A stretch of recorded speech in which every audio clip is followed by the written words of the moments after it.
రాత్రి మన నియోజకవర్గ పరిధిలో అట్లాగే పైన ఖమ్మం జిల్లా పరిధిలో కూడా కొద్ది వర్షాలు పడినందువల్ల మళ్ళీ బుడమేరుకి దాదాపుగా ఇప్పుడు ఉన్నటువంటి ఆకస్మికంగా 10,000 క్యూసెక్కులు దగ్గర నీరు రావటం జరుగుతూ ఉంది.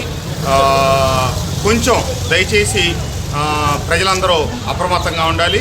వివిధ గ్రామాల్లో ఉన్న ప్రజలు మీ దగ్గర గండ్లు పడకుండా చూసుకోవాలి. ఇప్పుడే కొండపల్లిలో ఉన్నటువంటి ఎర్ర బ్రిడ్జి దగ్గర ఉన్న చెరువు దిగటం జరిగింది. అట్లాగే ఇప్పుడు కొన్ని ప్రాంతాల్లో ఎట్లాగో దిగినాయి నీళ్లు వృధాగా పోతూ ఉన్నాయి. మళ్ళీ ఇప్పుడు ఈ వచ్చే పడే వర్షం పైనుంచి వచ్చేదైనా వరద ఉన్నందువల్ల కొత్తగా చెరువులు తెగే పరిస్థితి ఉంటుందేమో దయచేసి గమనించుకోవాలి. ఇప్పుడు బుడమేరకు దగ్గర 10,000 క్యూసెక్కులు నీళ్లు వస్తున్నాయి అనేది ఒక అంచనా. కాబట్టి దయచేసి పరివాహక ప్రాంతంలో ఉన్న ప్రజలందరూ దయచేసి అప్రమత్తంగా అండి. అక్కడ ఏ రకమైనటువంటి ఇబ్బంది జరగకుండా చూసుకోండి. ఉన్న చెరువులను ఏ రకంగా మనం గండ్లు పూడ్చుకొని ఆపుకోవాలో దయచేసి అందరూ ఈ వీడియోల ద్వారా నేను చెప్తున్న వాటన్నిటిని అర్థం చేసుకోండి.